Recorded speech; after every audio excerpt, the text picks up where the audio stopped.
Las naves de Star Wars. Son una de las piezas fundamentales de la saga. A toda buena historia de Star Wars ha acompañado siempre una buena batalla espacial, y sus naves cuentan con un gran diseño que les otorga a su vez una enorme personalidad. Pero muchos años de contar historias de Star Wars ha traído un número enorme de estos vehículos. Vamos a analizarlos y diseccionarlos.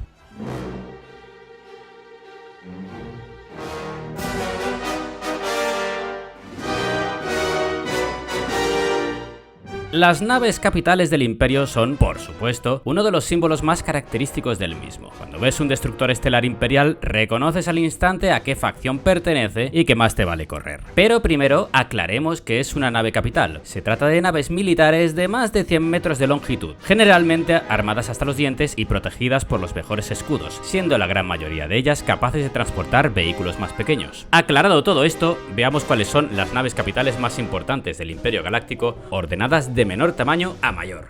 El crucero Arrestor. El crucero de la clase Cantwell Arrestor se usaba para operaciones de captura y control de tráfico en áreas de construcción. En esta nave ya se podía percibir el característico diseño triangular en forma de flecha que tanto gustaba al Imperio y que era sello de fábrica de los astilleros de Kuat. Esta nave en particular hacía uso de 3 proyectores de rayos tractores para capturar naves sospechosas e impedir su desplazamiento, poniéndolas en un ángulo cómodo para el uso de los cañones de iones, de los que iba equipada para deshabilitar a sus presas. Su armamento, por supuesto, incluía además 3 torretas gemelas de turbolásers y podía cargar una dotación de hasta 24 cazas, además de lanzaderas y naves de abordaje. Esta nave contaba con cerca de 3000 tripulantes para operarla, unos 150 soldados imperiales y provisiones para un año. Vimos una de estas en acción en la serie de Andor intentando capturar la nave de Luthen.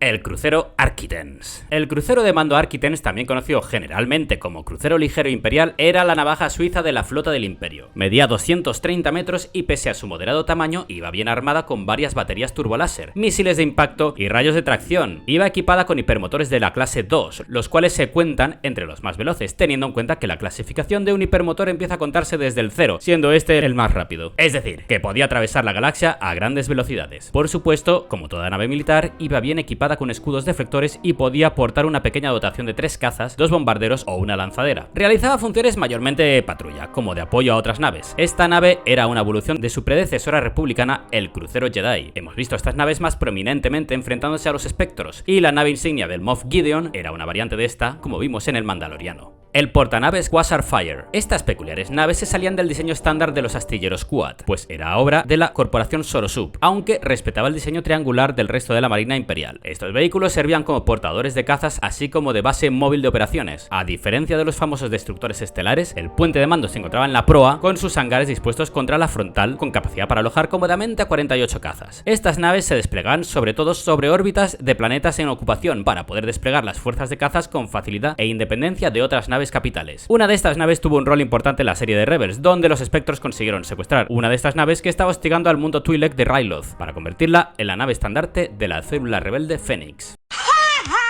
El destructor estelar Gladiador. Empezamos con esta nave la línea de acorazados imperiales del tipo destructor estelar, siendo la clase Gladiador la más pequeña de su beligerante familia. Estas primas pequeñas de los destructores servían funciones de escolta y apoyo para los mismos, aunque más adelante ya se las vería con roles más flexibles e independientes de patrulla. Se le descubrió como navío muy versátil y se les vio en combate espacial, en bombardeos orbitales y bloqueos planetarios. Contaba con una tripulación de 1200 personas, así como 1200 soldados imperiales, 24 cazas y vehículos de asalto terrestre como 5 AT-ST y demás lanzaderas y naves de asalto de superficie. Llevaba consigo además provisiones para 2 años. Resumiendo, los gladiadores no eran ninguna broma y entramos con ellos en la liga del auténtico poder del Imperio. El destructor estelar imperial. El destructor era el símbolo más característico del Imperio. Eran el grueso de la Marina Imperial y el orgullo de los astilleros Kuat. Distribuidos en diversas flotas, eran el símbolo más claro de su terror y la opresión en las regiones de la galaxia. Medían 1600 metros de longitud, unos 500 metros más grandes que su predecesor, el destructor Venator de la República. Eran colosos de un gris neutro, representando fielmente el diseño imperial.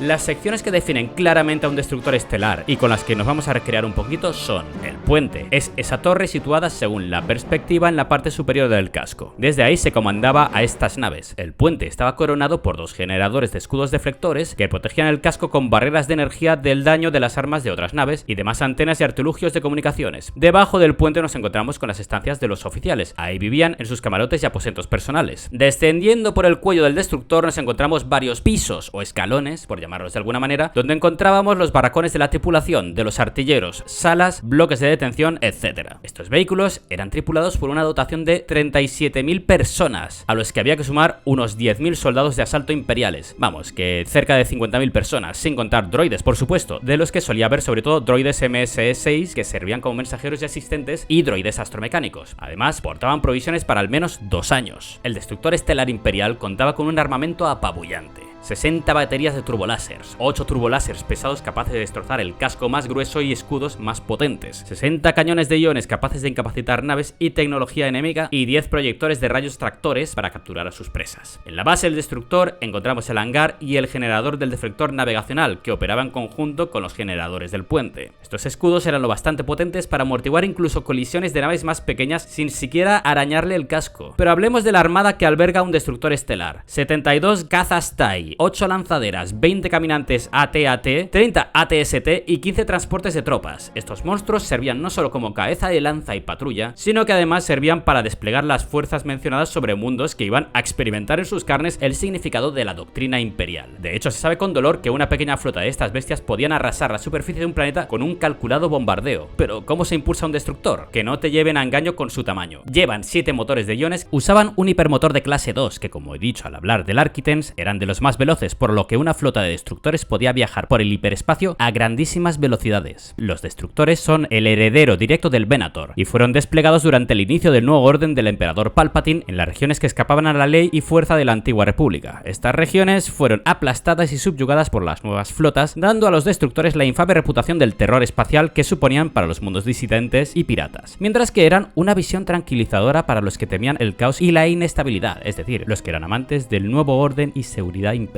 Se calcula que hubo unos 25.000 destructores en funcionamiento en el punto más álgido del imperio. Destructores famosos incluyen el que fue la nave insignia en su día de Darth Vader, el Devastador, al cual vimos en Una Nueva Esperanza y en Rogue One, o los que formaban la séptima flota del Gran Almirante Thrawn. El Interdictor. Esta variante del destructor estelar imperial era un tipo muy específico de acorazado. Tenía el mismo tamaño que un destructor normal, pero contaba con 4 pozos de gravedad. ¿Para qué se usaban estos pozos? Para sacar naves del hiperespacio. ¿Cómo? Tal cual. Estas naves con sus pozos de gravedad eran capaces de generar tal fuerza y anomalías que podían interferir con las naves que estuvieran viajando por el hiperespacio y sacarlas de ahí. Como si un objeto del tamaño de un planeta o una luna se les hubiera puesto en su camino y la nave hubiese intentado evitar la colisión. Algo los ha sacado del hiperespacio. Si eso es cierto, no tendremos escapatoria. Pozos gravitatorios conectados, señor. A todas las baterías, abrid fuego. También servían para evitar que las naves presa pudieran escapar a la seguridad del hiperespacio. ¡Hostia! Los interdictores eran naves muy estratégicas. Para albergar los pozos de gravedad se tenían que sacrificar la mitad del armamento de un destructor normal, y sus pozos de gravedad consumían gran cantidad de energía, pero bien ubicados y utilizados podían ser terriblemente efectivos para la flota imperial. Vimos uno de estos cruceros siendo efectivamente empleado por el Gran Almirante Thrawn. El Bellator. Con esta nave entramos en la clasificación de acorazado, que incluía las naves capitales de a partir de 5 kilómetros de longitud. ¡Wow! Este intimidante coloso espacial era una bestia de 7.200 metros y ya se salía de la clase de acorazados normales para empezar a considerarse de la clase superdestructor estelar. Pese a lo que su tamaño podía indicar, esta nave sacrificaba su arsenal en favor de velocidad, lo cual le distinguía del resto de sus parientes. Por su tamaño era utilizada como nave de control y de comando de sector. El Mandator. La siguiente nave dentro de la clasificación de acorazado es el Mandator. Esta nave fue la que definió las versiones que nacieron de ella, la Bellator y la Acertor, pudiendo rastrear el origen de su diseño ya durante las guerras clon. Hay que pensar en este tipo de naves en una multiplicación de su pariente más pequeño, el Acertor. Otro pepino espacial titánico era el acorazado estelar Acertor. Así que es el que va, pues, como si fuera un pepino. Vamos a continuar con la información. Que ya es el último escalón que conduce a los superdestructores, con cerca de 20.000 metros de longitud. ¿Qué me dices? Y armados con ya miles de turboláser y demás cañones de iones y misiles. Existían pocas estaciones navales a las que estas bestias podían atacar. Alcanzaba grandes velocidades con los 2 hipermotores que eran necesarios para hacer mover a la nave. Era como una estación ambulante con provisiones que podían cubrir 3 años para los, ojo, 125.000 tripulantes y sus 20.000 soldados. Por supuesto, la flota de vehículos que portaba se multiplicaba con hasta 120 cazas imperiales y por supuesto numerosas lanzaderas, vehículos de asalto terrestre y demás caminantes imperiales. Los Asertor cargaban consigo suficiente poder de destrucción como para que uno solo de ellos pueda prácticamente arrasar todo un planeta. Estas naves, lógicamente, servían muchas veces como naves insignia dentro de sus propios grupos de combate. El Superdestructor Estelar. Por fin hemos llegado a los auténticos titanes espaciales del Imperio. Ya se sabe cuál era la opinión de la Armada Imperial, cuanto más grande, mejor, y los superdestructores estelares de la clase Ejecutor eran la mejor prueba de esa ideología militar que les caracterizaba. La obra cumbre de los astilleros Kuat, los superdestructores estelares eran tan valiosos para el Imperio que el mismísimo Darth Vader eligió una de ellas, el Ejecutor, como su nave insignia, dejando atrás al Devastador. Pero hablemos de números, que se os va a ir la olla. Estos colosos medían 20 kilómetros de longitud y contaban con cerca de... ¿Cuántos? Y contaban con cerca de 300.000 tripulantes, por no hablar de las casi 40.000 tropas imperiales que corrían por su interior. Su dotación de fuerzas de ataque contaba con normalmente 144 cazas, que podía llegar a contarse en millares si se equipaba al completo, 30 caminantes AT-AT, 40 AT-ST, incluso contaba con varias bases de guarnición portátiles y hasta otros 200 tipos de naves de asalto y soporte. Estamos hablando de ciudades flotantes, pero no he dicho nada sobre su armamento. 5.000 turbolásers, 125 lanzamisiles, 100 cañones gemelos de iones y 250 torretas de láser cuádruples. Por supuesto, con su parte proporcional de rayos de tracción y demás. Pero ¿qué motores podían mover a estos monstruos? 13 motores, con un hipermotor de clase 1 y con otros en reserva, claro. Estaban protegidos por la disposición habitual de generadores de escudos deflectores situados sobre su puente. Se cree que el Imperio puso en marcha una docena de estas monstruosidades espaciales, incluyendo el ejecutor de Darth Vader, que comandaba su famoso Escuadrón de la Muerte formado por varios destructores estelares y que cayó sin ceremonias durante la batalla de Endor, el Lusankia, el Aniquilador, que fue capturada por piratas, lo creas o no. ¡Somos piratas! ¡No sabemos ni lo que es eso! ¡Abrid fuego! El Arbitrador, que tras combatir contra la Armada de la Nueva República sufrió un accidente hiperespacial y que la destruyó. La Eclipse, que fue la nave insignia del Emperador, la cual desapareció en las regiones desconocidas, y el Devastador, que cayó sobre Jakku en la batalla final que concluyó la Guerra Civil Galáctica.